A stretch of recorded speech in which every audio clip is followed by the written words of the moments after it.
एक गाड़ी हमने ए पे रख दी है, एक बी पे रख दी है. Now the first case is if the cars travel in the same direction. अब की बार गाड़ियां एक दूसरे की तरफ आ रही हैं, ठीक है. चाहे आप स्पीड बढ़ाओ, चाहे आप स्पीड घटाओ, चाहे टाइम ज्यादा लगे, चाहे टाइम कम लगे, length of the journey remains constant. The greater number minus the smaller number equal to the difference. Any difficult problem you try with this format, you will get the correct answer. That's my guarantee. Question ने insist किया है कि आप hockey को ही ₹X लोगे और cricket का prize money आप Y ही लोगे. X minus Y की जगह Y minus X लिख दोगे. The entire question will go wrong and it will never give you the correct answer. Hello everyone, आज हम करने जा रहे हैं chapter 3 pair of linear equations from CBSE syllabus का सबसे interesting and important module on word problems. तो word problems, ये सारी वर्ड प्रॉब्लम्स वो हैं जो लास्ट ईयर के CBSE क्वेश्चन पेपर्स में आई हुई हैं. अब आप सोचोगे मैम ने NCERT नहीं कराई इस बार. मैंने NCERT इसलिए नहीं कराई है क्योंकि ज्यादातर PYQs are based on NCERT solved examples या फिर NCERT की एक्सरसाइज से मिलते जुलते क्वेश्चन है. तो रेपिटेशन को बचाते हुए थोड़ा टाइम हमारे पास कम है तो हमने CBSE के PYQs ले लिए हैं और in comparison I will show you कि इनसे मिलते जुलते क्वेश्चन NCERT में है, वो आप खुद प्रैक्टिस कर लेना, ठीक है. So this is going to be a very very interesting module. और CBSE में एक वर्ड प्रॉब्लम आता है लीनियर इक्वेशंस का 3 मार्कर. और एक और बात मैं यहाँ बताना जरूरी समझती हूँ कि अगर लीनियर इक्वेशन के वर्ड प्रॉब्लम्स आपने ढंग से समझ लिए तो वही उससे मिलते जुलते कॉन्सेप्ट्स के ऊपर there is a 5 marker from quadratic equations जो हम आने वाले टाइम में कवर करेंगे. So please pay attention for the super super duper top 10 word problems from CBSE PYQs. और क्योंकि हम डिस्कस करेंगे इसके लिए छोटे छोटे टिप्स, ट्रिक्स एंड टेक्निक्स, तो वर्ड प्रॉब्लम से बिल्कुल डरना मना है. So the first problem goes here. मैंने सारे के सारे वर्ड प्रॉब्लम्स को कैटेगरी वाइज डिवाइड कर दिया है. कैटेगरी वाइज मतलब एक टाइप का प्रॉब्लम, राइट. तो रेपिटेशन भी नहीं होगा और उस पर्टिकुलर टाइप के लिए कौन से टिप्स, ट्रिक्स और टेक्निक्स को दिमाग में रखना चाहिए वो सबसे ज्यादा इंपॉर्टेंट है. तो पहला प्रॉब्लम है हमारा टाइप 1. टाइप 1 प्रॉब्लम्स कौन से हैं? जिनमें फिक्स चार्ज है और एडिशनल चार्ज है. इसमें दो तरह के प्रॉब्लम्स आते हैं, जैसा कि मेरी स्क्रीन पर है. अ लेंडिंग लाइब्रेरी है, so we are reading the books and there is a fix charge and there is an additional charge per day.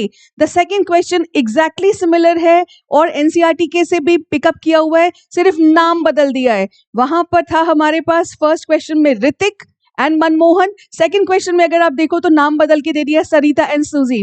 This second question was from NCERT and has come in the CBSE PYQs. इसको हम discuss नहीं कर रहे हैं, मैं पहला वाला question लूंगी. और लास्ट क्वेश्चन को अगर आप देखोगे it is about taxi charges. तो ये दोनों टाइप के प्रॉब्लम, चाहे लाइब्रेरी का क्वेश्चन हो या टैक्सी फेयर हो या ऑटो फेयर हो, तो कोई भी travelling charges, reservation charges, reading books from the library, ये सारे के सारे प्रॉब्लम्स इस एक टेक्निक से हम सॉल्व करेंगे. तो चलते हैं पहली प्रॉब्लम की तरफ. A shopkeeper gives books on rent for reading. She takes a fixed charge for the first 2 days. That's the most important line here. She takes a fixed charge for the first 2 days and an additional charge for each day thereafter. Latika paid ₹22 for a book kept for 6 days. Anand paid ₹16 for the book kept for 4 days. ये सारी information, important words, important numbers दिमाग में बिठाना है. और दूसरी बात हमें निकालना क्या है? Find the fixed charges and the charge each day thereafter, right? तो हम देखते हैं सबसे पहले हमें स्टार्ट करना है डिफाइनिंग द वेरिएबल्स. हम x और y लेके शुरू कर देते हैं इक्वेशंस बनाना. बिल्कुल नहीं करना है. x क्या रिप्रेजेंट करता है और y क्या रिप्रेजेंट करता है. You have to open your question by defining the 2 variables that you are using. मैंने यहाँ पे लिया है फिक्स चार्ज x. अब जनरली बच्चे यहाँ पर जो सबसे बड़ी गलती करते हैं, एक कॉमन एरर आता है यहाँ पर. वो कॉमन एरर क्या होता है वो मैं बताती हूँ. फिक्स चार्ज ले लिया हमने x और additional charge for each day thereafter be y. अब लतिका का अगर केस देखिए, लतिका ने बुक रखी है 6 days के लिए और आनंद ने बुक रखी है 4 days के लिए. अब वो कॉमन एरर क्या है? वो सबसे बड़ी गलती जो बच्चे एग्जाम में करते हैं, हमने लिखा फिक्स चार्ज बी एक्स. हालांकि मैंने वो बच्चे गलती ना करें ये एम्फेसाइज करने के लिए मैंने सिर्फ फिक्स चार्ज यूज नहीं किया है. The question was find the fix charges. Generally बच्चे कहते हैं let the fix charge be x and let the charge per day be y। तो गलती से इक्वेशन बना देते हैं x plus 6y। x plus 6y यहाँ के लिए बन जाती है और x प्लस 4y वो लिखते हैं x plus 6y equal to 22 and x plus 4y equal to 16। कुछ बच्चों को अभी भी लग रहा होगा कि इसमें क्या गलत है।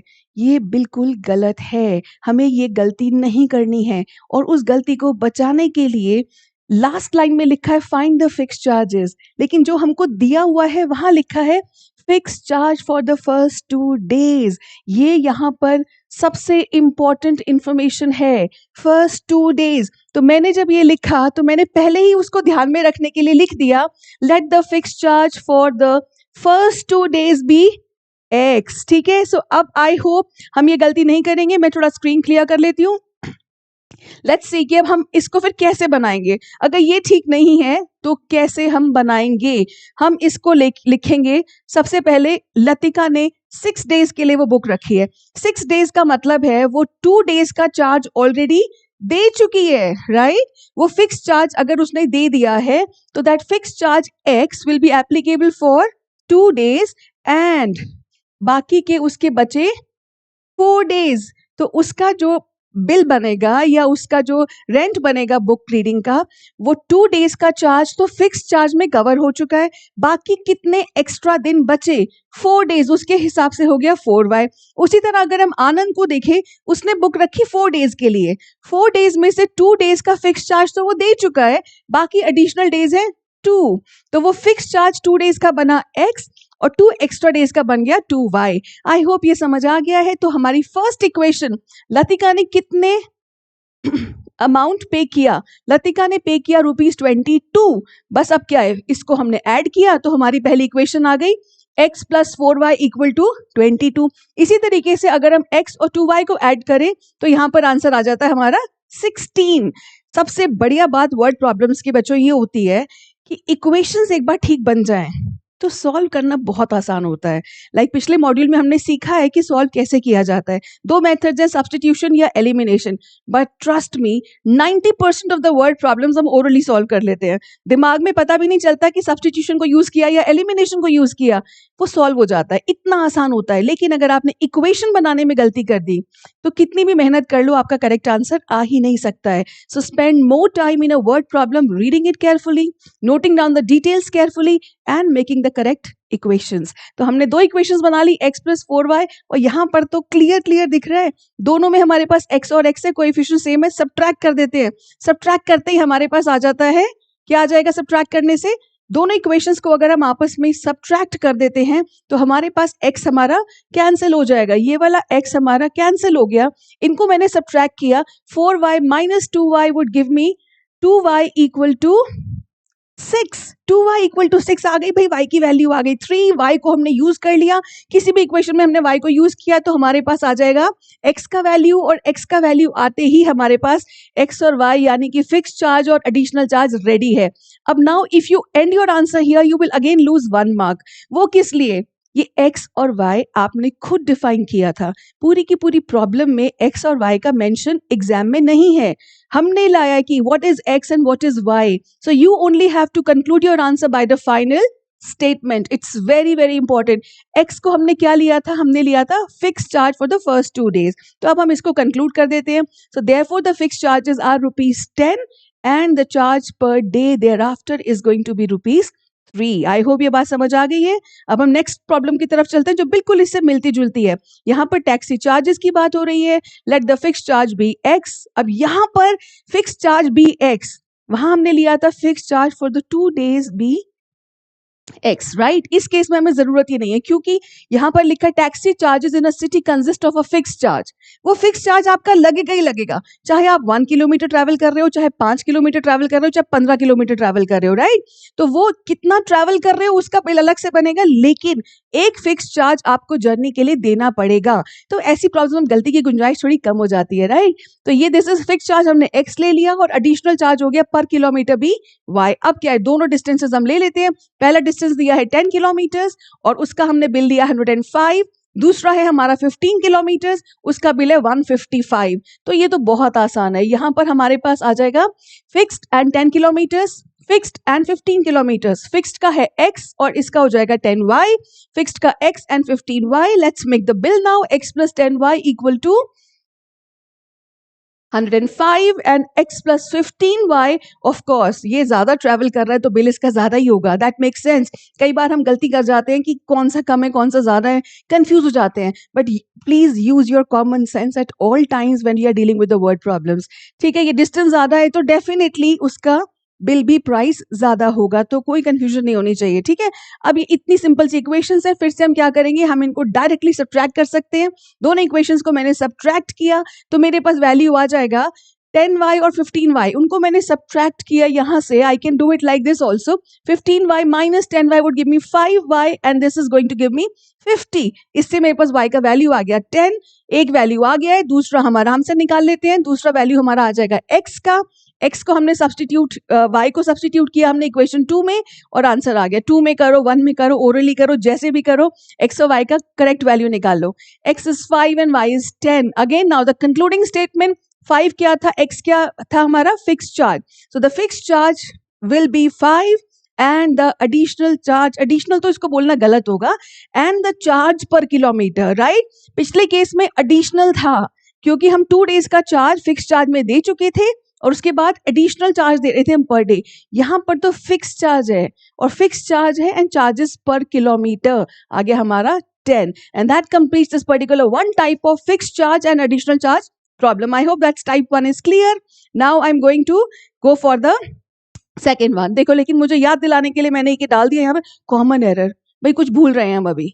यहाँ पर बच्चों की जो सबसे बड़ी गलती होती है, सबसे बड़ी, कि हम क्वेश्चन को पढ़ते हैं, हम सॉल्व करते हैं, जैसे ही XY आया हमें लगता है क्वेश्चन खत्म। बेटा you have to read the question again after you solve. ये मेरा एक one special piece of advice है। किसी भी वर्ड प्रॉब्लम को कंप्लीटली सॉल्व करने के बाद एक बार क्रॉस चेक करो कि हमने सारे पार्ट्स के आंसर कर दिए हैं कि नहीं कर दिए हैं। इसके अंदर जो सबसे बड़ी गलती बच्चे करते हैं वो ये है कि how much does a person have to pay for traveling a distance of 25 kilometers. There was a third part to this question जो हम जल्दीबाजी में मिस कर सकते हैं। ठीक है, फिक्स चार्ज हमको पता है 5 है और पर किलोमीटर 10 है, तो 25 किलोमीटर्स के लिए हमने 10 रुपीज के हिसाब से पैसा दिया, तो 250 प्लस फिक्स चार्जेस 5, तो हमारा आंसर आ जाता है 255। लेकिन इसको निकालना भूलना नहीं है, ये एक सबसे बड़ी गलती है जो बच्चे करते हैं। So I am sharing with you, आप मत करना। ठीक है, अब ये हो गया हमारा complete. Now this is the most interesting part. और मैं डराने के लिए नहीं बोल रही हूँ, लेकिन ये वो क्वेश्चंस हैं जिनमें सबसे ज्यादा गलती करते हैं बच्चे, और मैंने थोड़ी सी ज्यादा मेहनत की है इनको समझाने के लिए, इनकी प्रेजेंटेशन बनाने के लिए। प्लीज आप उसको ध्यान से देखो और मेरी बात पे विश्वास करो। हमें लगता है कि ये प्रॉब्लम्स बहुत आसान है, लेकिन इनके पीछे छुपी हुई छोटी छोटी ट्रिक्स को अगर हमने जरा सा इधर उधर किया, क्वेश्चन गलत हो जाएगा। Speed, distance and time. 2 people are 16 kilometre apart on a straight road. और दूसरी बात, ये तीनों क्वेश्चन CBSE PYQ से ही हैं, राइट। और सबसे बड़ी बात, ऐसा एक भी क्वेश्चन फिलहाल NCERT में नहीं है। There were questions in NCERT last year, optional exercise में भी थे, वही क्वेश्चंस हैं CBSE एग्जाम में आए हुए हैं, but we don't have one question of this kind in NCERT। सो इस वजह से भी ये क्वेश्चंस हमारे लिए बहुत इंपॉर्टेंट हो जाते हैं। 2 people are 16 kilometre apart on a straight road. Second question, places A and B are 100 kilometre apart on a highway. एक केस में दोनों चलकर आ रहे हैं एक तरफ और एक दूसरे की तरफ, दूसरे केस में गाड़ियां हैं। ठीक है, ये क्वेश्चंस बिल्कुल मिलते जुलते हैं। यहाँ पर मैंने स्क्रीन पर दिखा दिया है, अगर आपको नोट करना हो तो पॉज करके आप चेक कर सकते हो, अगर समझ आता है तो फास्ट फॉरवर्ड करके देख सकते हो। बट इन 3 क्वेश्चंस में से फर्स्ट 2 बिल्कुल एक जैसे हैं, so I am taking up the second question और थर्ड वाला। ये दोनों क्वेश्चन स्पीड, डिस्टेंस, टाइम में हैं, लेकिन दोनों को सॉल्व करने के तरीके बिल्कुल अलग हैं। तो I am going to the most interesting question of this particular module. Places A and B are 100 kilometre apart on a highway. ठीक है, सबसे पहले हम एक हाईवे बना लेते हैं जिसके ऊपर 2 पॉइंट्स ले लिए हमने, पॉइंट A और पॉइंट B। दोनों के बीच का डिस्टेंस कितना दिया हुआ है हमको, 100 kilometre. So places A and B are 100 kilometre apart on a highway. One car starts at from A, तो A पे एक गाड़ी आ जाती है। ठीक है, अनदर फ्रॉम B, B पे भी एक और गाड़ी ले लेते हैं, राइट। इफ द कार्स, अब कार्स हैं, स्पीड्स होंगी इनकी, if the cars travel in the same direction at different speeds they meet in 5 hours, and if they travel towards each other they meet in 1 hour. Same direction का मतलब है या तो right veg या फिर left veg. आप जैसा भी डायग्राम बनाओ उसके अकॉर्डिंग प्रॉब्लम को डील करना है, राइट. सो ये दो सिचुएशंस हैं. ये है दो गाड़ियां एक हाईवे पे 100 किलोमीटर अपार्ट पॉइंट्स हैं हमारे ए और बी ऑन अ हाईवे, और यहां से दो गाड़ियां चलने वाली हैं. ऑब्वियसली दोनों गाड़ियों की स्पीड्स अलग अलग हैं, लेकिन दोनों सिचुएशंस में गाड़ियों की स्पीड को हमें सेम एज्यूम करके चलना है. If the cars travel in the same direction, यानी दोनों गाड़ियां एक डायरेक्शन में जा रही हैं तो वो मिल रही हैं 5 घंटे में. और if they travel towards each other, obviously जब एक दूसरे के पास आ रही हैं तो टाइम कम लगेगा ना, so they meet in 1 hour. Okay, अब एक बात सोचो, जब वो सेम डायरेक्शन में गाड़ियां जा रही हैं, अगर आगे वाली गाड़ी तेज होगी तो क्या पीछे वाली उसको कभी भी मीट कर पाएगी? कभी नहीं कर पाएगी. ठीक है, सो दैट्स कॉमन सेंस. जो आगे वाली गाड़ी है वो धीरे चल रही है और पीछे से जो गाड़ी आ रही है वो तेज आ रही है, तभी जाकर वो आपस में मिलेंगे. I show it to you through this animation here. एक गाड़ी हमने ए पे रख दी है, एक बी पे रख दी है. Now the first case is if the cars travel in the same direction they meet in 5 hours, right. तो ये केस 1 है. एक गाड़ी चली पॉइंट ए से, एक गाड़ी चली पॉइंट बी से, सेम डायरेक्शन में गए और वो 5 hours के बाद मिले हैं. इनका लाइन ऑफ मोशन किस लाइंस पे चले हैं ये हम देखते हैं यहाँ पर. This red car from point B started from this point and has come to this particular stage, right. And this yellow car, ये येलो कार यहाँ से चली है पॉइंट ए से. तो डेफिनेटली अगर आप इस डायग्राम को देखोगे, लाइन डायग्राम को, पॉइंट बी से रेड का डिस्टेंस, पॉइंट ए से येलो कार का डिस्टेंस, दोनों में से कौन सा ज्यादा है? डेफिनेटली जो गाड़ी पीछे थी, that means the yellow car. तो येलो कार की स्पीड ज्यादा है, येलो कार ने ओवरटेक किया है. ओवरटेक करने का मतलब ये नहीं कि उसके आगे निकल जाना, मतलब तेज चल के उसको कैचअप किया है. And they are meeting in 5 hours. So basically ये गाड़ियां स्टार्ट होने के बाद 5 hours के बाद दोबारा जाकर इस पॉइंट पर मिली हैं. ठीक है, अब लेते हैं हम केस 2. अब केस 2 में भी हमारा वही हाईवे है, वही हमारा 2 पॉइंट्स है ए और बी, और उनके बीच का डिस्टेंस भी बिल्कुल सेम है 100 किलोमीटर. सिर्फ उनकी लाइन ऑफ मूवमेंट बदल गई है. तो दोनों गाड़ियों को वापस से प्लेस कर देते हैं पॉइंट्स ए और पॉइंट बी पर. अब की बार गाड़ियां एक दूसरे की तरफ आ रही हैं. ठीक है, ध्यान से सुनो. अभी हमने गाड़ियां देखी थी दोनों एक ही डायरेक्शन में जा रही हैं, तो कह सकते हैं एक गाड़ी दूसरी गाड़ी का पीछा कर रही है, राइट. लेकिन यहाँ पर दोनों गाड़ियां एक दूसरे से मिल रही हैं आकर. तो जैसे ही वो गाड़ियां चली हैं वो एक पर्टिकुलर पॉइंट पे आके स्टॉप कर गई, वहां पे वो मिल गई हैं. डेफिनेटली अगर उन दोनों ने एक दूसरे की तरफ आए हैं तो कम समय में वो मिल जाएंगे. And in this case the time taken is 1 hour. 1 hour के अंदर ये दोनों गाड़ियां मिल जाएंगी. सबसे बड़ी गलती यहाँ जो बच्चे सोचते हैं कि अगर दोनों गाड़ियां एक दूसरे की तरफ आ रही हैं तो दोनों ने 50-50 कवर किया है. 100 किलोमीटर के डिस्टेंस को हम बराबर नहीं बांट सकते. क्यों नहीं बांट सकते? क्योंकि हमने केस देखा है यहाँ पर येलो कार तेज चल रही है और रेड कार धीरे, यानी कि speed of the yellow car will be more and the speed of red car will be less. So less the speed, same time में लेस द डिस्टेंस. तो येलो कार यहाँ पे भी ज्यादा डिस्टेंस कवर करेगी. इसलिए अगर हम इनकी लाइन ऑफ पाथ देखें तो रेड कार बी से यहाँ पर आई है और येलो कार ए से यहाँ तक आई है. ठीक है, this is the understanding of the problem. अगर प्रॉब्लम समझ आ गई तो सॉल्व तो हम 1 मिनट में कर लेंगे. कैसे करेंगे? दोनों गाड़ियों की हमें स्पीड्स निकालनी है. What are the speeds of the two cars?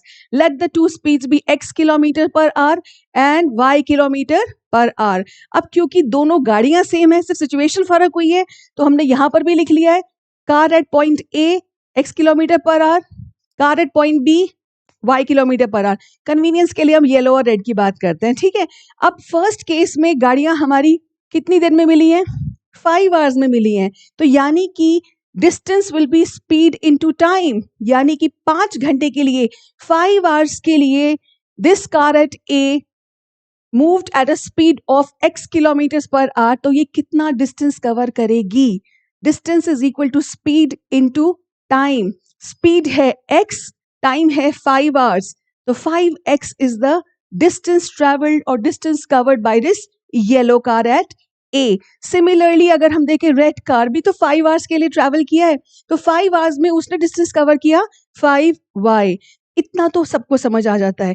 अब यहाँ पर जो बच्चे गलती करते हैं, इक्वेशन कैसे बनाई जाए। सिंपल सी बात है, हमें एक ही वैल्यू दी हुई है पूरे के पूरे क्वेश्चन में। पूरे क्वेश्चन में एक ही न्यूमेरल वैल्यू दी है टाइम के अलावा। टाइम तो है ही, but this is numerical value is 100। ये 100 कहाँ काम आएगा? 100 ही सबसे बड़ा रोल प्ले करेगा इक्वेशन बनाने में। कैसे प्ले करेगा? जो डिस्टेंस ए का है और जो डिस्टेंस बी का है, डेफिनेटली ये तो हमने समझ लिया है कि ए ने ज्यादा कवर किया और बी ने कम कवर किया, पर कितना ज्यादा कवर किया?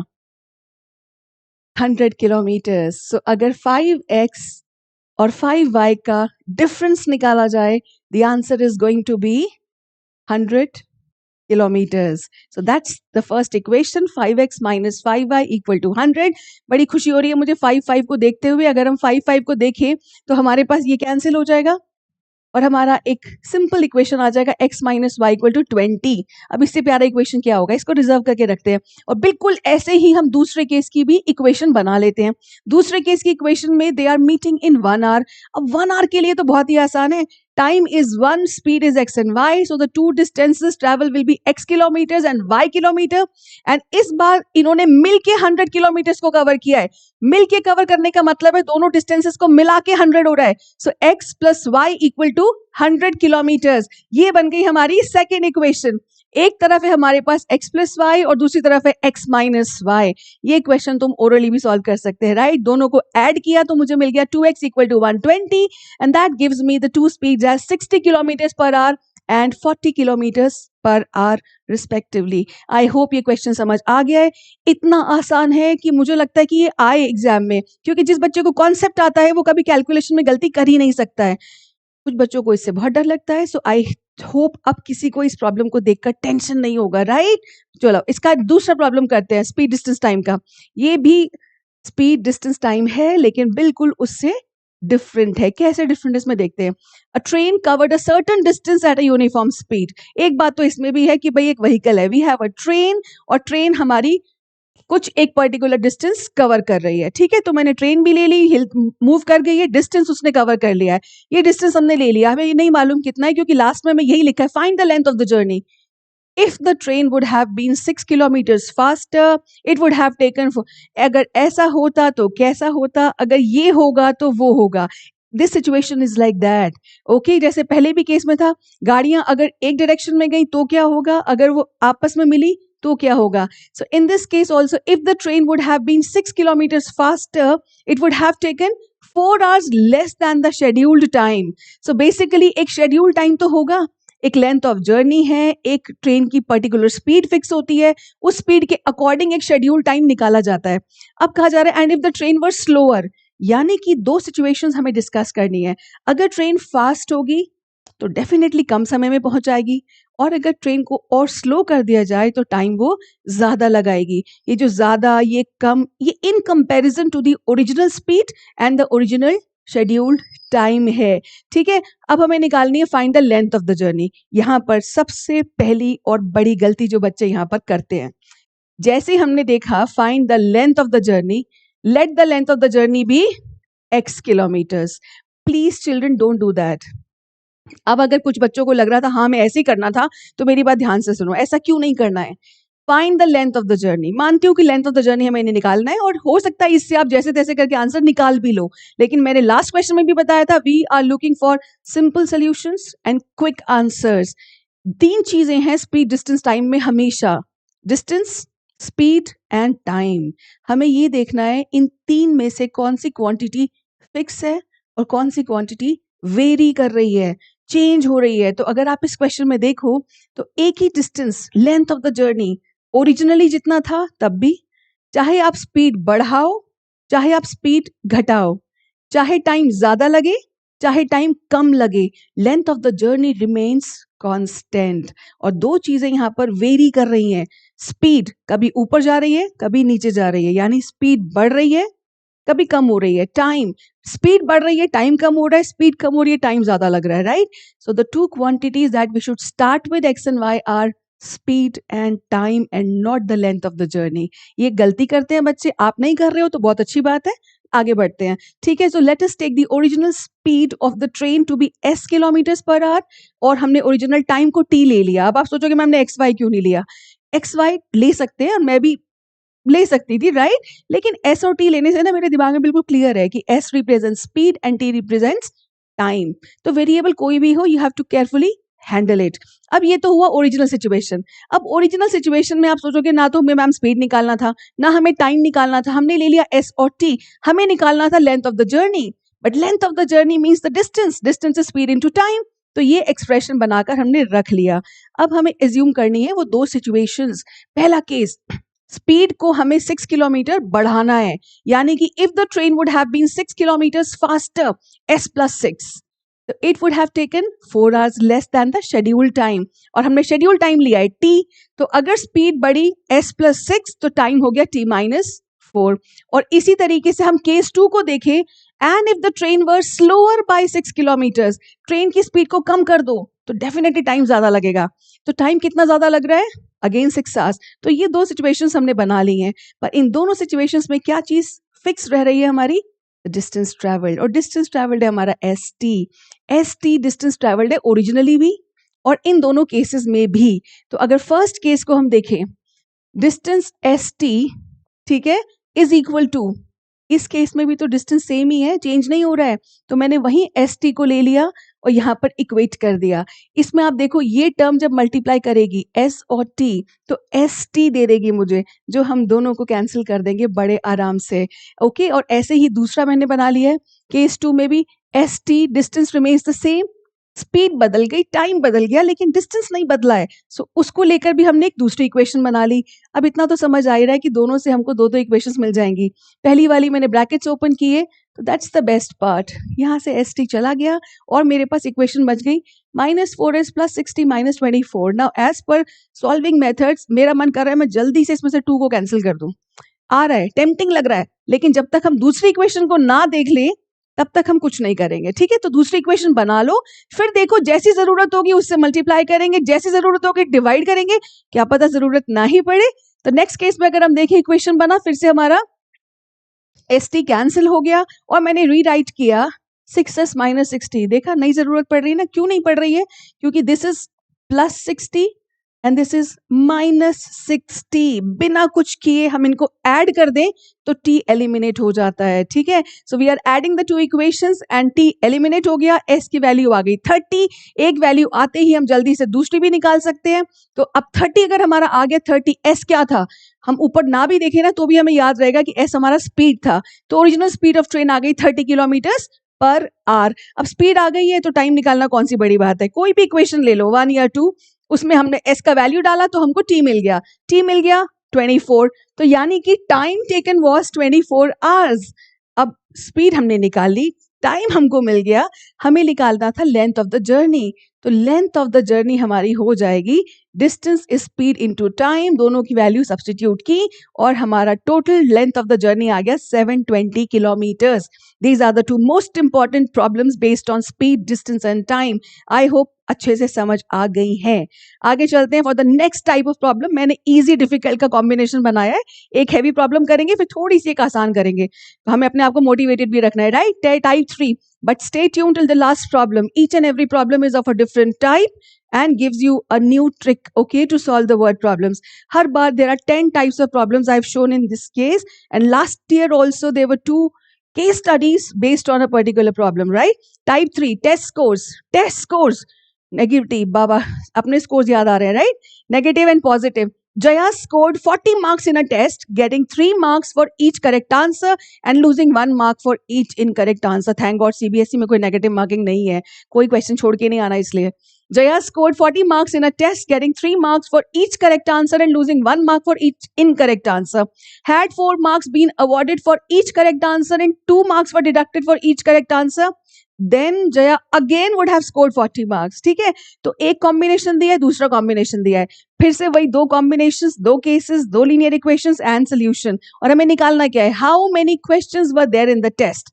फिर से वही गलती, how many questions were there in the test, जैसे हम देखेंगे, लेकिन let the number of questions be x, वो हमें नहीं करना है। पिछले वाले स्लाइड से हमने सीख लिया है कि जो चीज फिक्स्ड है हम उसको x नहीं ले रहे हैं, जो 2 क्वांटिटीज वेरी कर रही हैं उनको हम x और y ले रहे हैं। तो इसके अंदर क्या वेरी कर रहा है? टोटल नंबर ऑफ क्वेश्चंस तो नहीं बदल रहे हैं ना, सिर्फ क्या बदल रही है, उनकी मार्किंग स्टाइल। कुछ को पॉजिटिव स्कोर मिल रहा है, कुछ को नेगेटिव स्कोर मिल रहा है, कितनों को पॉजिटिव मिल रहा है, कितनों को नेगेटिव मिल रहा है। ठीक है, they are the two things most important here. So हम यहाँ पर लेते हैं number of questions answer correctly be x and number of questions answered wrongly be y। तो अगर हमें ये भी पता है कि हमने करेक्ट कितने किए और रॉन्ग कितने किए, तो टोटल तो अपने आप आ जाएगा। तो total number of questions in the paper would be x plus y. Start हो गया। अब ये बात समझ आ गई अच्छे से कि अगर कोई एक क्वांटिटी जो फिक्स है और दो क्वांटिटीज जो वेरी कर रही हैं, तो जो वेरी कर रही हैं उनको वेरिएबल्स लेंगे और थर्ड क्वांटिटी को उनके टर्म्स में एक्सप्रेस कर देंगे। ठीक है, अब क्या है, अब तो बहुत आसान है। अब जया ने एक टेस्ट लिया 40 मार्क्स का, इसमें अब ये इक्वेशन में बनाई 3 times x plus -1 times y। ये कैसे बनी है? Getting 3 marks for each correct answer. और करेक्ट आंसर्स हमने कितने दिए? x। 3 उसको स्कोर मिला, तो हमारी पहली टर्म आ गई 3x। अब है -1, लूजिंग 1 मार्क। लूजिंग 1 मार्क का मतलब है -1 स्कोर मिल रहा है उसको। -1 का स्कोर उसको कितने क्वेश्चंस के लिए मिल रहा है? y के लिए मिल रहा है। So this is going to be -1 into y, that is going to give me 40। इसको जल्दी से सिंप्लीफाई करते हैं ताकि हमें एक इक्वेशन मिल जाए। उसी तरीके से अगर हम केस 2 को देखें, केस 2 में लिखा है had 4 marks been awarded for each correct answer, so 4 times of x and 2 marks deducted, so -2 times y। दोनों इक्वेशंस आ गई। अब इनको सॉल्व करना आपको अच्छे से आता है। दोनों को सब्ट्रैक्ट किया तो x आ गया, फिर उसको सॉल्व किया तो y आ गया। इसका मतलब x 20 एंड y 20। थोड़ा सा मुझे वियर्ड लग रहा है ना, 40-40 आ रहा है, 20-20 आ रहा है, ये कैसा क्वेश्चन है? तो इस केस में हम एक काम करते हैं, इसको पहले सॉल्व करने के बाद थोड़ा सा वेरीफाई कर लेते हैं। वेरीफाई कैसे करते हैं बेटा? ये एग्जाम में करना नहीं है, बट जब भी कोई ऐसे सिंपल वर्ड प्रॉब्लम्स आते हैं, there are some techniques by which I should verify my answer, कि हमें पता कि कोई गलती तो नहीं कर दी हमने। अब वेरीफाई करना कितना आसान है। हमने मान लिया कि उसने जितने क्वेश्चंस गलत किए उतने ही सही किए हैं, राइट? तो वो दोनों का नंबर्स बराबर है। पहला केस चेक करते हैं। अगर उसको 3 मार्क्स मिल रहे हैं 20 करेक्ट क्वेश्चंस के लिए, 20 करेक्ट क्वेश्चंस के लिए अगर उसको 3 मार्क्स मिल रहे हैं, तो 20 करेक्ट क्वेश्चंस में उसने स्कोर किया 3 और 20 इनकरेक्ट क्वेश्चंस में उसने स्कोर किया -1। तो दिस इज 60 -20 गिव्स मी 40। सो ये हमारी करेक्ट सिचुएशन है, राइट? इसी तरह से हम दूसरा केस भी वेरीफाई कर सकते हैं, और अगर ये सही आ जाता है तो we can be Dabali sure कि हमारा आंसर बिल्कुल ठीक है। और आंसर ठीक है तो कंक्लूड करते हैं। So number of questions will be wrongly answered plus correctly answered, together we get the number of questions as 40। तो there were 40 questions in the test. आसान क्वेश्चन था ये। Now this is a 2 digit typical problem, पर इसमें भी बहुत बच्चे गलती करते हैं। Finding the 2 digit number. वैसे तो 2 डिजिट नंबर में कोई खास बात नहीं है, there is a ones place and there is a tens place, but 2 digit number मतलब डायरेक्टली हम सोचे हमारा 24 आंसर आ जाए, 37 आंसर आ जाए, ऐसा नहीं है बेटा। So whenever you have to find a 2 digit number, you are basically asked to find the 2 digits. 2 digits मतलब ones digit and the tens digit. चलो एक दो क्वेश्चंस देख लेते हैं।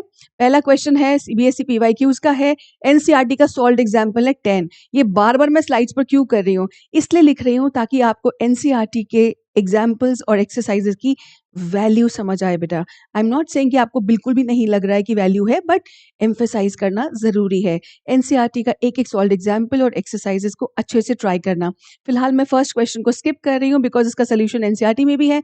सेकंड क्वेश्चन हम पिकअप कर रहे हैं अपने डिस्कशन के लिए। A 2 digit number is 7 times the sum of its digits. The number form by reversing the digits is 18 less than the given number, find the given number.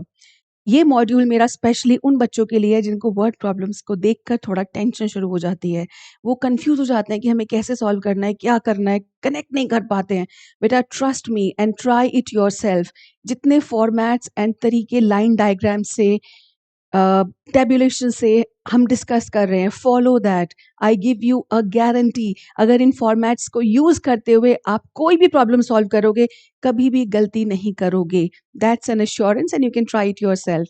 2 digit number की problems को solve करने का मतलब है उसका ones place निकालना और उसका टेंस प्लेस निकालना। I am discussing a particular format, इससे सॉल्व करो, कभी भी गलती नहीं होगी। सबसे पहले मैंने दोनों डिजिट्स को एज्यूम कर लिया। 2 डिजिट नंबर को डायरेक्टली मत ले लेना, कई बार बच्चे गलती करते हैं, let the 2 digit number be x.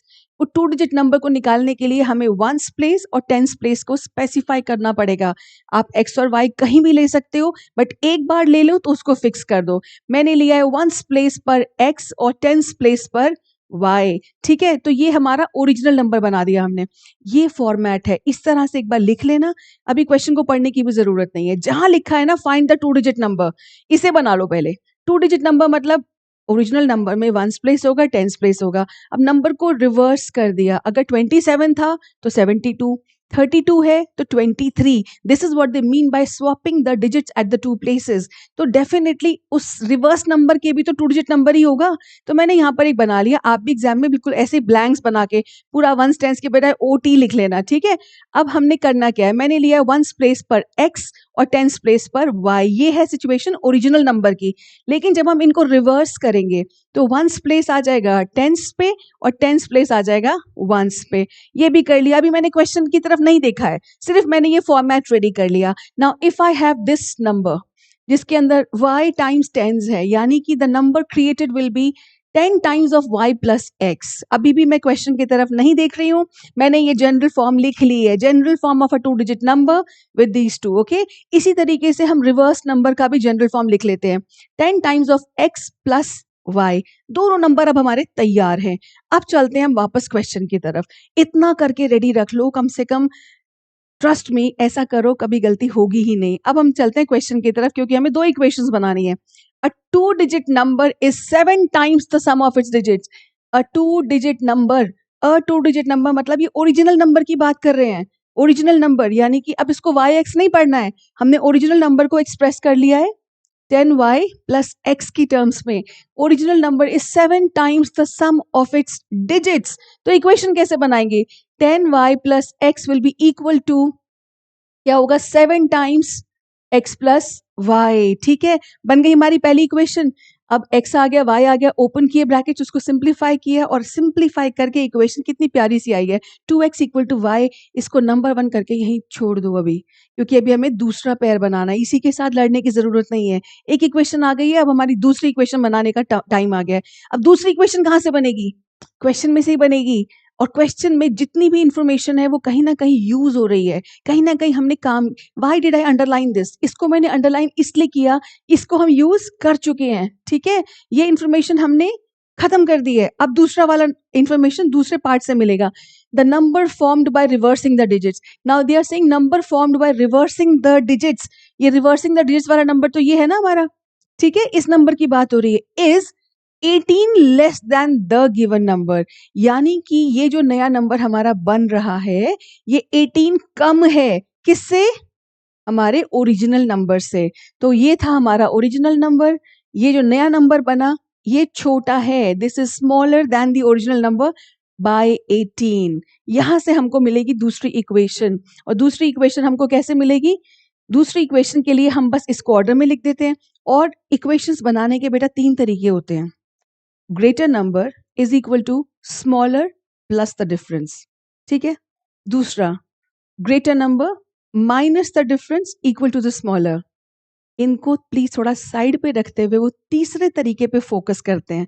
तीसरा तरीका क्या है, the greater number minus the smaller number equal to the difference. इसके करने से ये फायदा है कि जो हमारे दोनों नंबर्स हैं 10y plus x and 10x plus y, they are the variable terms, और जो डिफरेंस होता है वो कांस्टेंट होता है। तो आउट ऑफ द 3 वेज सबसे अच्छा तरीका है बड़ी quantity minus the smaller quantity equal to the difference of the two. इसको स्पेशली मैंने बताया, रिपीट किया है, क्वाड्रेटिक इक्वेशंस में एक 5 नंबर का क्वेश्चन आता है बोर्ड में, जहां पर ये ठीक से इक्वेशन बनाना बहुत जरूरी है। हम क्वाड्रेटिक में डिस्कस करेंगे, फिलहाल के लिए इतना काफी है। तो original number minus the reverse number should give me 18। तो इक्वेशन हमारी बन गई 10y plus x minus 10x plus y equal to 18। इसको अब सिंप्लीफाई किया तो मेरे पास आ गया y minus x equal to 2। अब कोई एलिमिनेशन नहीं, कोई सब्स्टिट्यूट, कुछ नहीं, हमें सीधा दिख रहा है यहाँ पर y की वैल्यू 2x है, तो y की वैल्यू अगर 2x है तो हम सब्स्टिट्यूशन मेथड यूज करते हैं और इसके अंदर वैल्यू को सब्स्टिट्यूट करते हैं, तो हमारे पास आंसर आ जाता है x equal to 2। Very nice. अब x इक्वल टू 2 आ गया, क्या दिक्कत है? अब y निकाल लेते हैं 4। अब ध्यान से x is 2 and y is 4, x is 2, ones place आया है 2 और टेंस प्लेस आया है 4, तो हमारा नंबर हो गया 42। ठीक है, और दूसरा इसको अब एक बारी हम वेरीफाई कर लेते हैं। इस आंसर को वेरीफाई करने की क्या ट्रिक है? 24 और 42 दो नंबर्स हैं, ठीक है। इसमें क्वेश्चन में दिया हुआ है that the number form by reversing the digits, यानी अगर ओरिजिनल नंबर 42 है तो रिवर्स करके बनेगा 24, वो छोटा होना चाहिए, इट इज 18 लेस, और इनका डिफरेंस भी हमारा 18 ही आ रहा है। और दूसरा relation the two digit number is 7 times the sum of its digits, sum of the digits will be 2 plus 4, 2 plus 4 is 6 and 7 times of 6 is 42 and which is our correct number. ठीक है, verify हो गया, तो हम इसको conclude करते हैं the given number is 42 and that completes this to digit number problems. ये बहुत आसान है, इसमें जनरली बच्चे गलती नहीं करते हैं, मैं जल्दी से ब्रश अप कर देती हूँ। अ फ्रैक्शन बनाना होता है, इनमें से एक प्रॉब्लम मैंने ले ली है स्लाइड पे। A fraction becomes 1/3 when 1 is subtracted from the numerator, it becomes 1/4। अब तक के इन सारे क्वेश्चंस में एक पैटर्न तो समझ आ गया है, अगर ये होगा तो क्या होगा, अगर वो होगा तो कैसा होगा, right? So these two situations will give you two equations जिनको हमें बस सॉल्व करना है, that's it, that's all about the word problems here. चलो, अब फ्रैक्शन को बनाने के लिए कहां से लाएं हम? दो चीजें, कौन सी है वो दो चीजें जो किसी भी फ्रैक्शन को डिटरमिन करती हैं? Numerator and the denominator.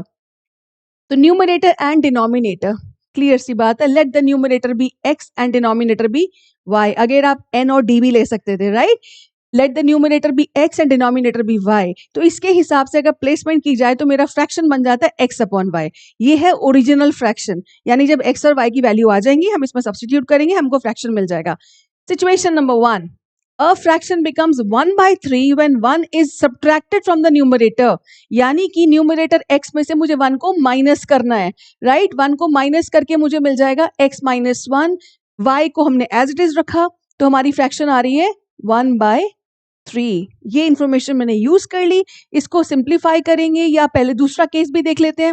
It becomes 1/4, it becomes 1/4 if 8 is added to the denominator. अब हमने न्यूमरेटर को कुछ नहीं किया, डिनोमिनेटर में 8 ऐड कर दिया, कितना आसान है। एक्स वाई हमको दिया था, जो चेंज बोल रहे हैं उसको कर दो। मुझे बिल्कुल वर्ड प्रॉब्लम सॉल्व करने में बहुत मजा आता है, so please enjoy these word problems. वो स्ट्रेस मत लाना, गलत हो गया तो क्या, कुछ नहीं होता वर्ड प्रॉब्लम में, they are just real life situations, उनको लो, अप्लाई करो और सॉल्व करो। अब दो इक्वेशंस बन गई हैं जिनको हम सिंप्लीफाई करें तो दोनों इक्वेशंस आ गई, दोनों में मेरे पास माइनस वाई है, तो दोनों को हम आराम से सब्ट्रैक्ट करते हुए आंसर निकाल सकते हैं। दोनों इक्वेशंस को हमने ले लिया, सब्ट्रैक्ट किया तो x की वैल्यू आ गई 5, उसको यूज किया तो हमने y की वैल्यू भी निकाल ली, y की वैल्यू आ जाएगी हमारी 12, बस x आ गया, y आ गया, जल्दी से फ्रैक्शन बना देते हैं। So the fraction will be 5/12। कई बच्चे इसको 5 और 12 निकाल के आंसर छोड़ देते हैं, यहीं पर आधा नंबर कट जाता है। बेटा you have to finalise the answer by writing what is required in the question. Question ने बोला था फाइंड द फ्रैक्शन, क्वेश्चन ने ये नहीं कहा find the numerator and denominator, find the fraction मतलब 5/12 इज द करेक्ट आंसर। चलो अगले टाइप पे चलते हैं, बिल्स एंड परचेजेस। आसान है ये प्रॉब्लम, थोड़ा सा आसान है। बिल्स एंड परचेजेस के इतने सारे प्रॉब्लम्स हैं, फर्स्ट टू PYQs में आए हुए हैं और नेक्स्ट टू मैंने NCERT के सिर्फ कंपैरेटिवली दिखाया है कि इसी तरह के क्वेश्चंस हैं NCERT में भी, तो इसके अंदर से I picked up one question, बाकी के आप खुद प्रैक्टिस कर लेना। Anuj had some chocolates and he divided them into 2 lots A and B. Again, same cheese, 2 lots A and B. He sold the first lot at the rate of ₹2 for 3 chocolates and second lot at blah blah blah and got a total. यानी कि उसने lots में divide किया, अलग अलग prices पे उनको बेचा और उसको total मिल गया 400। फिर situation number 2, if he had sold, अगर उसने ऐसा ना करके ऐसा किया होता तो ये हो जाता, बट पूरी की पूरी क्वेश्चन में हमें निकालना क्या है, find the total number of chocolates he had. अब तक तो समझ आ गया होगा, let the number of chocolates be x, हमको नहीं लेना है क्योंकि नंबर ऑफ चॉकलेट्स बिल्कुल भी हमारी फिक्स्ड है, ठीक है, उनको हमने 2 लॉट्स में बांटा है, तो वो 2 लॉट्स में प्राइस डिफरेंस आ रहा है, ठीक है। तो हम क्या करते हैं, दोनों को लॉट्स में बांट लेते हैं। तो दोनों लॉट्स कौन से हैं हमारे, lot A and lot B, ठीक है। तो हम दोनों चॉकलेट्स अगर ले लें, लॉट ए की चॉकलेट्स को ले लेते हैं एक्स और लॉट बी को ले लेते हैं वाई। तो अगर हम लॉट ए में डिवाइड किया एक्स और यहाँ वाई, तो टोटल नंबर ऑफ चॉकलेट्स हमारा बन गया एक्स प्लस वाई, ठीक है। इतना तो समझ आ गया किसको एक्स लेना है किसको वाई लेना है, ये गलती नहीं होनी चाहिए। अब हमें सिर्फ क्या करना है, कंपैरिजन करना है। पहले केस में उसने जो लॉट लिया, ही sold the first lot at the rate of ₹2 for 3 chocolates. ₹2 for 3 chocolates, थोड़ी टेंशन हो रही है ना, ₹2 फॉर 3, यानी कि उसने ₹2 देकर 3 चॉकलेट्स ले ली। Price is ₹2 for 3 chocolates. अगर उसको एक चॉकलेट का प्राइस निकालना होगा, तो जितना टोटल पे किया उसको 3 से डिवाइड करेंगे। यहाँ बच्चे गलती कर जाते हैं 3/2 लिखने की। सो एक्चुअली में price of 1 chocolate will be 2/3। Price divided by the numbers for that price will give you the price for 1 chocolate. आ गया, ये था सिचुएशन लॉट ए का। लॉट बी का सिंपल है, सेकेंड लॉट एट ₹1, कितना अच्छा वैल्यू है ना, ₹1 का chocolate. So y number of chocolates were there in lot B. तो इसका इक्वेशन कैसे बनेगा, X number of chocolates sold at 2/3 and Y number of chocolates sold at 1 and the total amount collected was 400। आ गया simple सा equation. उसको simplify किया, कैसे simplify किया, पूरी इक्वेशन को 3 से मल्टीप्लाई कर दिया। So 2x plus 3y equal to 1200, keep it reserved in first equation. Next case, if he had sold the first lot at the rate of ₹4 for 5 chocolates. Now ₹4 for 5 chocolates यानी कि ₹4 में 5 आ रही हैं, तो एक कितने में आएगी, उस ₹4 को 5 से डिवाइड कर देते हैं, ठीक है। सो ₹4/5 फॉर 1 चॉकलेट। बिल्कुल ऐसे ये लॉट ए का डिटेल हो गया, और यहाँ भी वाओ लॉट बी का चॉकलेट का प्राइस 1 ही है, तो यानी जो चेंज उसने किया है वो लॉट ए में किया है प्राइस का, ठीक है। डजंट मैटर, दोनों में भी कर दे, हम डील कर लेंगे, ठीक है। इसको हम बनाते हैं इक्वेशन। 4/5 के प्राइस पर उसने बेची एक्स और 1 पे y, सेम उसके जैसा है। अब हम 5 से मल्टीप्लाई करते हैं थ्रू आउट, तो इक्वेशन सिंप्लीफाई होकर बन जाती है 4x plus 5y equal to 2300। Left देखो राइट देखो, 2x एंड 4x, सिंपल सी बात है।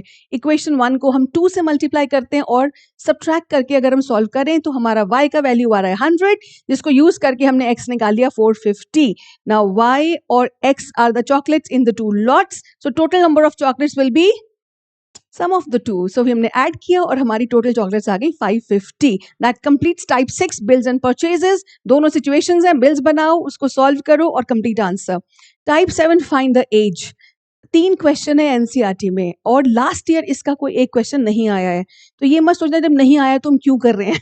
जिस तरह का क्वेश्चन नहीं आया है उसके आने की प्रोबेबिलिटी सबसे हाईएस्ट है, राइट। तो उसको भी जरा थोड़ा ध्यान से देखना चाहिए। और एज प्रॉब्लम्स, मेरी गारंटी है बेटा, मेरी गारंटी है, जिस बच्चे को एज प्रॉब्लम से डर लगते हैं, 2 लोगों का केस हो, 3 लोगों का केस हो, किसी एक प्रॉब्लम में 10 लोग भी हो, पास्ट प्रेजेंट फ्यूचर सब कुछ दिया हुआ हो, any difficult problem you try with this format, you will get the correct answer, that's my guarantee. कैसे करना है ये हमें एज प्रॉब्लम सॉल्व, ये तो बहुत ही आसान है, इसको तो मुझे पता है आप लोग कर ही लोगे, लेकिन वो फॉर्मेट क्या है जिसके अंदर हम कोई भी डिफिकल्ट से डिफिकल्ट प्रॉब्लम सॉल्व कर सकते हैं, उसके लिए हम ये प्रॉब्लम सॉल्व कर रहे हैं। 5 years ago Noori was thrice as old as Sonu. 10 years later Noori will be twice as old as Sonu. How old are Noori and Sonu? 90% cases में हमें निकालनी होती है प्रेजेंट एजेस। 2 लोग हैं यहाँ पर, प्रेजेंट एज निकालनी है हमें, ठीक है। तो सबसे पहले तो हम अपनी ओपनिंग स्टेटमेंट लिख देते हैं, let the present ages of Noori be x and Sonu be y। बस कई बार बच्चों को मैंने पेपर चेक करते हुए देखा, वो लिखते हैं therefore Sonu's age 5 years back will be this, Noori's age।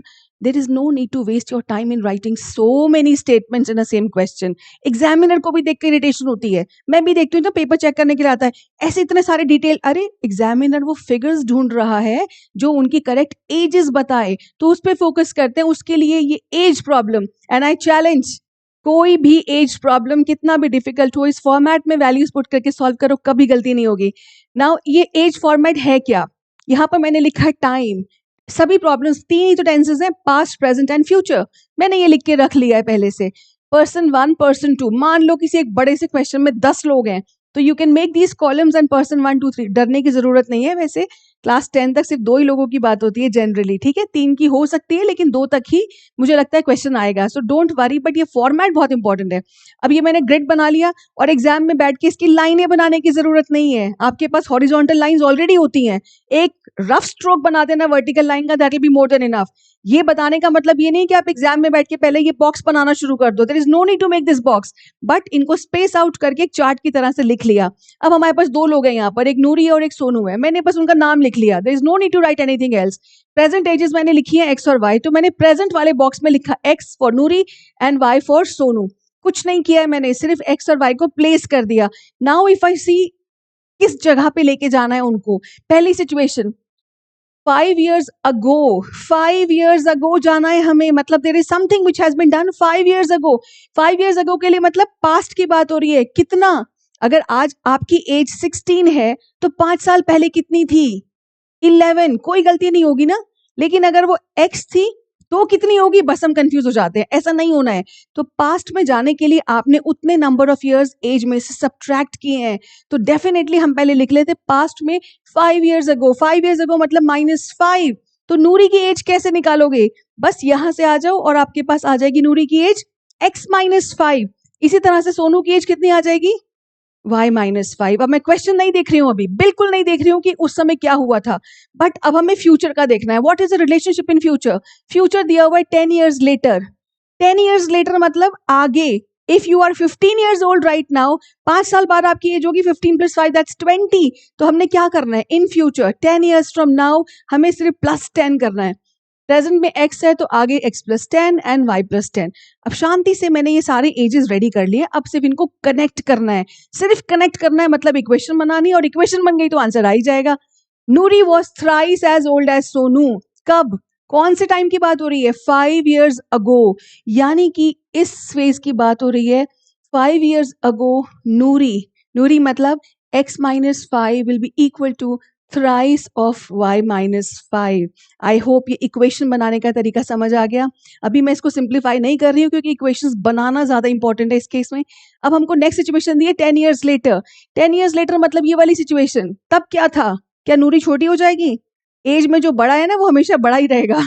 So Noori will be twice as old as Sonu, यानी कि x + 10 will be equal to 2 times. ये सबसे बड़ी गलती है यहाँ पर, हमने एक जगह पर नूरी को ले लिया 3 टाइम्स सोनू, अगले फेज में हम सोनू को बड़ा कर देते हैं।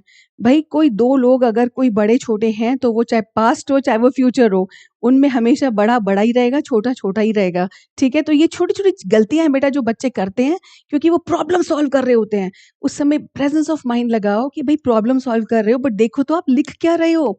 अगर नूरी 5 साल पहले बड़ी थी तो 10 साल बाद भी बड़ी ही होगी। सो नूरी की एज डबल होगी, किससे, सोनू से। इक्वेशंस बन गई, अब तो आप कर ही लोगे। दोनों इक्वेशंस बनाई मैंने, दोनों में x आया हुआ है, दैट्स ग्रेट। हमने सब्ट्रैक्ट किया सिंपल तरीके से, y की वैल्यू आ गई 20, y की वैल्यू आ गई 20 तो क्या है, x भी आ गया। अब y किसकी एज थी, सोनू की, और इसकी x की। वेरीफाई आप कर ही लोगे रिलेशन से। So Noori is 50 years old and Sonu is 20 years old. The problem gets over and the next type is denominations. Wow, this is another set of most interesting problems. ये most interesting क्यों हैं? ये वो दो केस स्टडीज हैं। Case studies, first 2 schools PNQ, a coaching institute. Children, these are the 2 case studies which were tested in last year's CBSE board exam. ये trophy वाला question आया हुआ है हमारा दिल्ली रीजन में, और दूसरा वाला आया हुआ है आउटसाइड दिल्ली में। ये दोनों केस स्टडीज बहुत इंपॉर्टेंट हैं and this is how you will understand कि ये डिनोमिनेशंस टाइप की प्रॉब्लम है। डिनोमिनेशंस मनी है, प्राइजेस है, कोई भी पैसा यहाँ बांटा जा रहा है, राइट। डिनोमिनेशंस जैसे इवन बैंक में अगर आपके पास पिगी बैंक है, 50 रुपीज के नोट, 100 रुपीज के नोट, 200 के नोट, 500 के नोट, सब मिक्स्ड है, आपको काउंट करना है तो आप क्या करोगे, सॉर्ट करोगे सबसे पहले, right. So this is what you have done in class 8 and 9, denominations. इस केस में वैसा नहीं है because we have to solve it through linear equations. तो ये दो case studies one by one, let's take it up. पहला problem, 2 schools PNQ decided to award prizes to their students for 2 games of hockey. Hockey और cricket के लिए prices मिल रहे हैं, great, बहुत अच्छी बात है। Decided to award a total of 9500 for the 2 games to 5 and 4 students respectively. 5 and 4, अब मेरे को मैंने हॉकी ₹X पर स्टूडेंट मैंने हाईलाइट कर दिया है।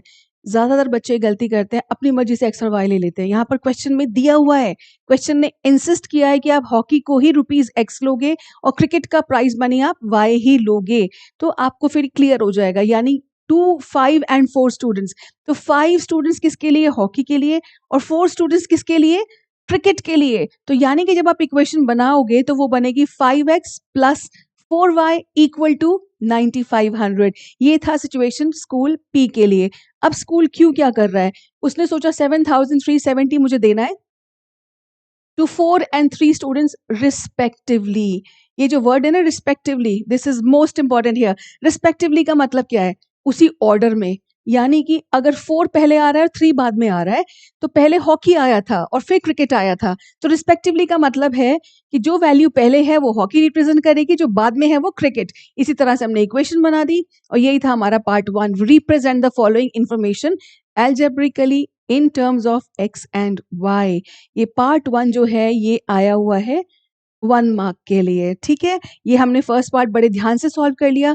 और एक और बात, केस स्टडी ना एक्चुअली में एक 5 मार्क का जैसा ही होता है, 5 मार्क का जैसा ही होता है, लेकिन इसमें आपको एक फायदा है, स्टेप बाय स्टेप आपको हिंट्स मिल रही हैं। पहले ये करो, फिर ये करो, फिर ये करो। क्योंकि अगर सीधा हमने लास्ट क्वेश्चन डाल दिया, कई बार बच्चे समझ नहीं पाते हैं 5 मार्क का, क्योंकि अब क्या करना है, अब क्या करना है, कैसे सॉल्व करना है। So I think case studies are a blessings for all the children. आपको स्टेप बाय स्टेप पूछा जा रहा है, पहले ये किया, फिर उसका क्या फायदा होगा, उसको कैसे सॉल्व किया जाता है। तो केस स्टडी से डरने की बिल्कुल जरूरत नहीं है, सिर्फ थोड़ा सा रीड करना जरूरी है। एग्जाम में ये एक बड़ी वर्ड प्रॉब्लम की तरह आप ढंग से पढ़ लो, समझ लो, and then it is just nothing but a simple word problem. ना सेकंड क्वेश्चन की आप देखोगे पार्ट ए और part B, there is a choice in these two. हमेशा जिस क्वेश्चन में चॉइस होती है वो एग्जाम में 2 मार्क्स के लिए आता है। मेरे पास थोड़ी जगह कम थी स्लाइड पे, इसलिए मैंने यहाँ पर लिखा नहीं है। What is the prize amount for hockey? Hockey का हमने लिया था x। तो बेसिक सिंपल सी बात है कि इन दोनों इक्वेशंस को मुझे सॉल्व करना है।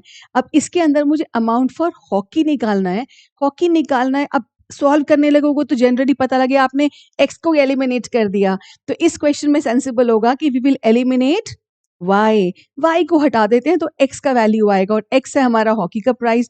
तो अब देखो y को हटाना है, y को हटाना है तो मतलब इसका कोएफिशिएंट सेम बनाना है। यहाँ 4 है या 3 है, को प्राइम है, ठीक है।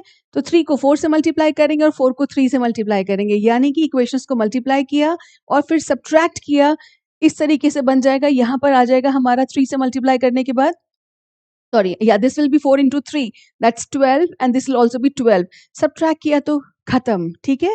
but 5 into 3 will become 15 and 4 into 4 will become 16। तो subtract करने से ये इक्वेशन आ जाती है। इसको सॉल्व करके बड़े आराम से हमारा प्राइज मनी फॉर हॉकी आ गया ₹980। हॉकी आ चुका है। So this is part A, इतना काफी है। लेकिन अगर आप पार्ट बी देखो, prize amount on which game is more and by how much, इसको भी हमको एक्चुअली में सॉल्व करना पड़ेगा, क्योंकि इसको सॉल्व किए बिना हम थर्ड पार्ट सॉल्व कर ही नहीं पाएंगे। तो I did not personally like it कि भाई ये चॉइस देने का क्या फायदा हुआ। अगर आपको फर्स्ट पार्ट निकालना है ए, तो सेकंड को आप स्किप कर सकते थे, लेकिन आपको सेकंड पार्ट की भी वैल्यू चाहिए, क्योंकि वो थर्ड पार्ट में यूज हो रही है, ठीक है। तो हम बी पार्ट को डिस्कस करते हैं, prize amount on which game is more. Which game is more तो हम तब करेंगे ना जब दूसरे गेम का भी प्राइस निकाल लें। तो x का वैल्यू यूज करते हुए हमने क्रिकेट का y निकाला, वैल्यू निकाल लिया। I am not explaining how to solve it.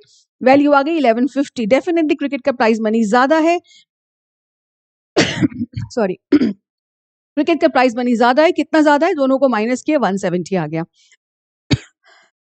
Excuse me. अब दोनों का प्राइस आ गया, सब्ट्रैक्ट किया, 170। अब थर्ड पार्ट को देखो, what will be the total price amount if there are 2 students each from 2 games.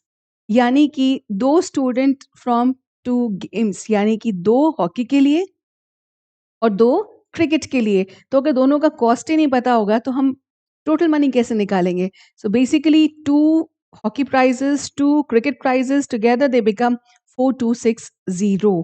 ये केस स्टडी है, बहुत इंपॉर्टेंट है और 4 मार्क्स के लिए लास्ट ईयर आई हुई है। आई होप ये ठीक से समझ आ गई है। बिल्कुल इससे मिलती जुलती प्रॉब्लम है। A coaching institute of mathematics conducts classes in 2 batches, 1 and 2, and fees for rich and poor are different. इन बैच 1, ये डिस्क्रिप्शन हम इक्वेशन बनाते टाइम पढ़ते हैं, 2 बैचेस हैं जिसमें पुअर और रिच बच्चे पढ़ रहे हैं, दोनों का कलेक्शन दिया हुआ है, अलग अलग प्राइसेस हैं ना। फिर से मैंने रेड से हाईलाइट किया, आप भी एग्जाम में ध्यान रखना। Each poor child page ₹X, अपनी मर्जी से x और y नहीं लेना, यहाँ पर स्पेसिफाई किया है। And each rich child page y। तो अब अगर पुअर चाइल्ड का x है और रिच का y है, तो अगर बैच 1 को देखा जाए, batch 1, in batch 1 there are 20 poor. 20 poor का मतलब हो जाएगा 20 times x and 5 rich, that means 5 times of y, and together their collection is 9000। तो 20x plus 5y equal to 9000। ठीक है, ये बैच 1 का कलेक्शन हो गया। बिल्कुल इसी तरह से हमने बैच 2 बना दिया and again this question has come for 1 marker. ये कंप्लीट हो गया। फिर उसी तरह का मिलता जुलता question, find the monthly fee paid by a poor child. ना पुअर चाइल्ड इज x, तो फिर से हमें y को एलिमिनेट करना है। ये थोड़ा ज्यादा आसान है। इसके अंदर यहाँ है 5 और ये 25, यहाँ पर ये को प्राइम नहीं है, rather 25 is the LCM and 5 is the highest common factor. तो हम सीधा इसको 5 से मल्टीप्लाई करते हैं, या तो इसको 5 से मल्टीप्लाई करो या 5 से डिवाइड कर दो। मैं फिलहाल यहाँ मल्टीप्लाई कर देती हूँ। ये हो जाएगा 100x और ये है 5x। दोनों को मल्टीप्लाई किया और सॉल्व किया तो हमारे पास आंसर आ जाता है x equal to 200। x equal to 200 that mean that's the fee pay by a poor child, right.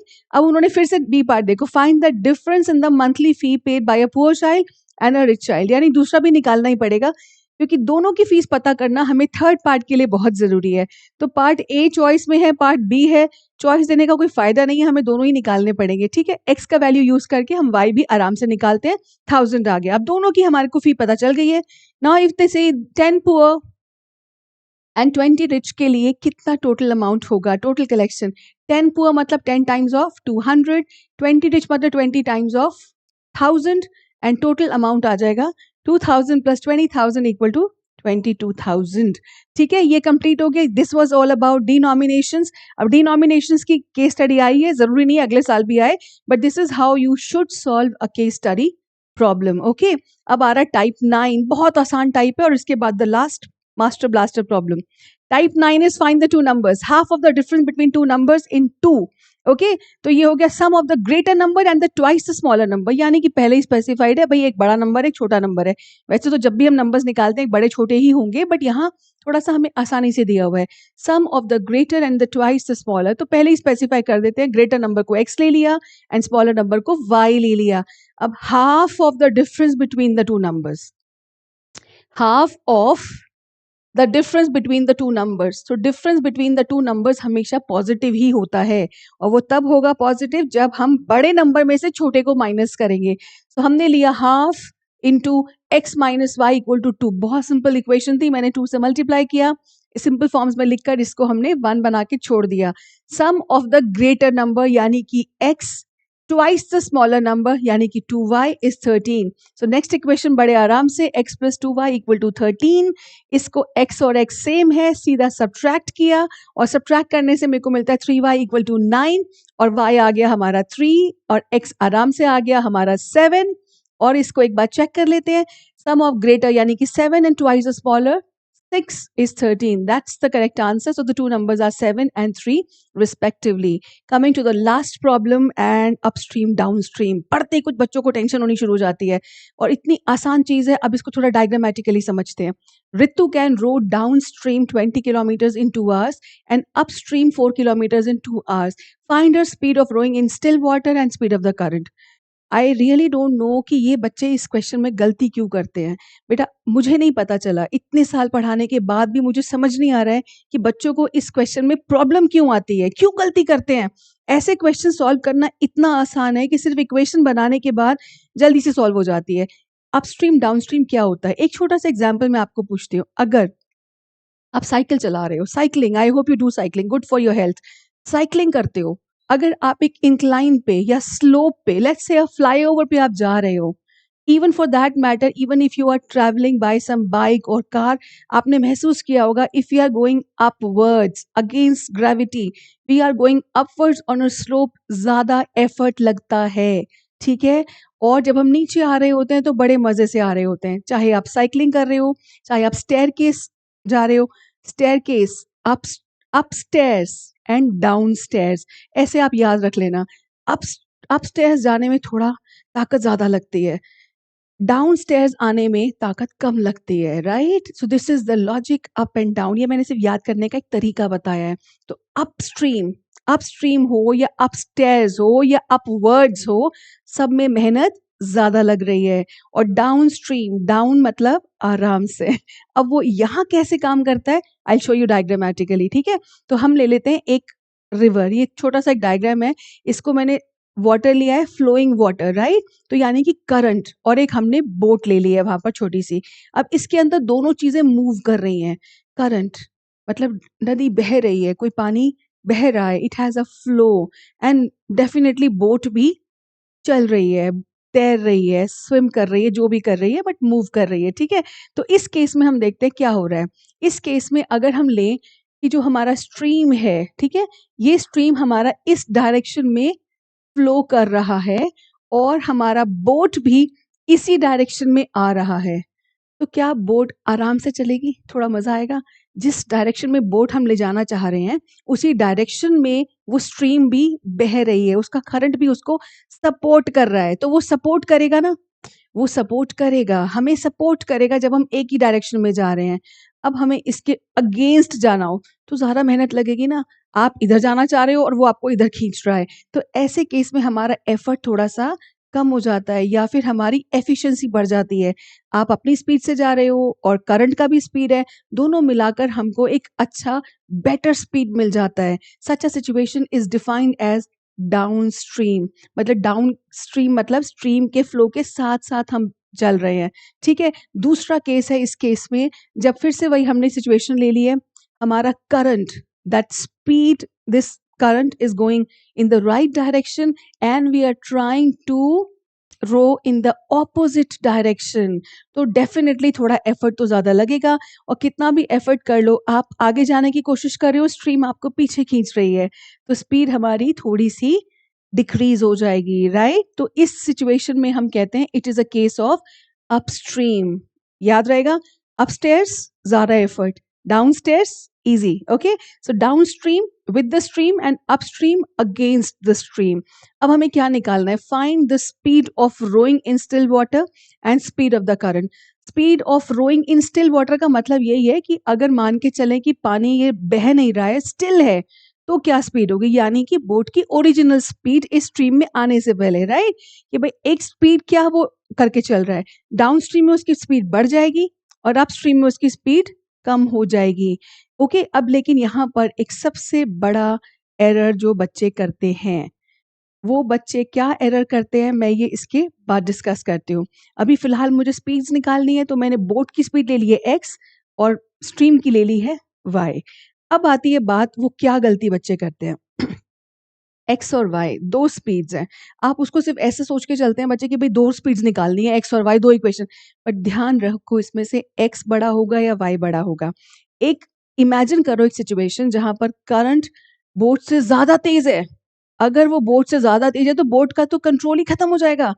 अगर वो सेम डायरेक्शन में भी जा रहा है तो बोट क्या करेगी, वो उससे तेज तो पानी बह रहा है तो वो उसको ज्यादा दूर बहा के ले जाएगी, और अगेंस्ट जाने में तो वो जा ही नहीं पाएगी क्योंकि स्पीड करंट की ज्यादा है और बोट की कम है। उसके अगेंस्ट जाने की कोशिश करेगी तो बोट पलट जाएगी लेकिन बोट मूव नहीं कर पाएगी, है ना? So such a situation is only going to give you wrong answer. इसका मतलब कोई भी सिचुएशन हो, चाहे बोट हो, चाहे अ स्विमर हो या फिर स्टीमर हो, हमेशा उसकी स्पीड करंट की स्पीड से ज़्यादा आनी चाहिए और ज़्यादा होगी। इसलिए जब हम इन दोनों केसेस को डिस्कस करेंगे तो writing the correct speeds is the only important part. इसके अलावा कोई गलती नहीं होगी। वो हम कैसे करेंगे? Speed down stream. अब डाउन स्ट्रीम में हमारी स्पीड बढ़ रही है, अगर हमारी पहले ओरिजिनल स्पीड x थी तो स्ट्रीम की स्पीड हम उसमें ऐड करके बना देंगे x प्लस वाई। इसमें तो चाहे आप y प्लस एक्स लिखो चाहे x plus y, examiner number दे ही देता है बिकॉज एडिशन इज कम्यूटेटिव। लेकिन अगर आप दूसरे केस में x माइनस वाई की जगह y माइनस एक्स लिख दोगे, the entire question will go wrong and it will never give you the correct answer. ये है इसका कॉमन एरर जो आप अब नहीं करोगे, क्योंकि हमें पता है कि बोट का स्पीड ज्यादा होगा तो असर बोट की स्पीड पर पड़ रहा है, या तो कम हो रहा है या ज्यादा हो रहा है। कम हो रहा है, कितना कम हो रहा है? y कम हो रहा है। So the new speed upstream will be x minus y kilometre पर आवर। तो आई एम श्योर अब इसके बाद बच्चे कोई गलती नहीं करेंगे, ठीक है? अब हम इक्वेशन बना लेते हैं। स्पीड डाउनस्ट्रीम हमने निकाल ली है, टाइम डाउनस्ट्रीम था हमारा 2 आवर्स। तो डिस्टेंस कैसे बनाएंगे? डिस्टेंस दिया हुआ है हमको 20 kilometres in 2 hours. Distance is speed into time, distance is 20, time is 2 and speed हमने निकाली, इक्वेशन बन गई हमारी। सिंप्लीफाई किया तो बड़ी प्यारी सी इक्वेशन आ गई, इसको हम छोड़ देते हैं। अब कॉमन एरर की कोई गुंजाइश नहीं है हमारे पास, लेकिन फिर भी हम देख लेते हैं एक बार। 4 equal to 2 into x minus y. अब ये कहाँ से आ गया? This is speed upstream.